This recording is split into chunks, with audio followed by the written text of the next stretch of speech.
Hey YouTube, it's me, Briana. Before I get right into the video, I want to show you guys this awesome true crime and wine shirt I'm wearing. I have a picture of it on Instagram right now. I got it from Murder Apparel. I am sponsored by them. Hence me doing this video announcement and me doing the post on Instagram. But if you want to get one of these cool shirts for yourself, they have so many that are horror and true crime themed. I have a coupon code for 25% off that I will link in the description box. Please use that code and support them, and in turn you will help support me.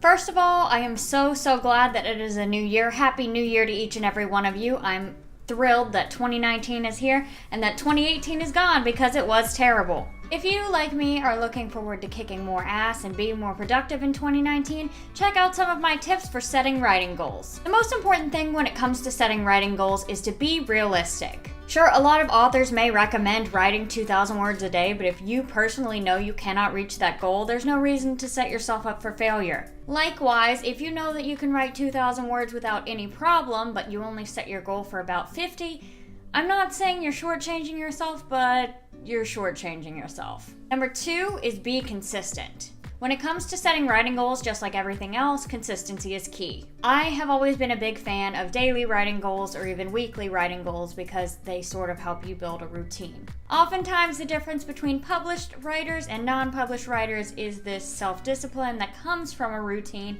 and from consistency. So regardless of whatever you set your goal up to be, make sure you can be consistent with it and follow through.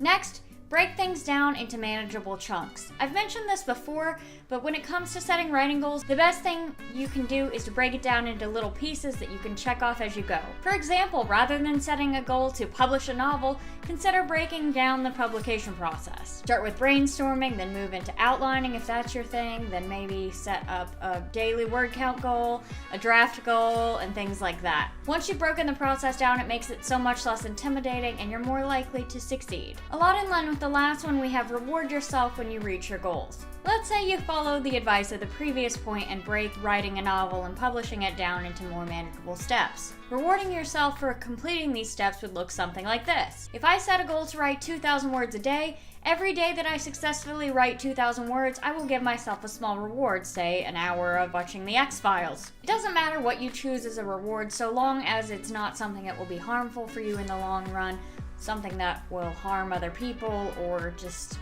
it doesn't really matter otherwise so long as it works for you. And last but not least, know when to quit. I'm not saying that it is impossible to set a really high daily word count goal and reach it, but like I mentioned in the first point, don't set yourself up for failure. If you know you can't hit 5,000 words a day, don't set that as your goal. If you do set that as your goal too, don't beat yourself up if you can't reach it. It's okay to change your goals partway through if they're not working for you. The goals are for you and your benefit alone, so if it doesn't work, switch it up and try something else and see how that works instead. Also, be very wary of burnout. I've done a video on burnout before, and it is something that I myself struggle with as a perfectionist and a workaholic.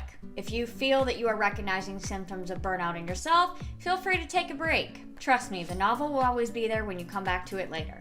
That's all the time I have for today. If you liked what you saw, don't forget to subscribe and ding that bell so you never miss an upload. I also want to take the time to thank all my Patreon patrons. Thank you so much for your support. It really does mean the world to me. If you're not yet supporting me on Patreon, consider doing so for $1 or more a month. Every single donation helps me put out more content, write more books, and everything like that. As always, thank you guys for watching, and I'll see you all next week. Bye!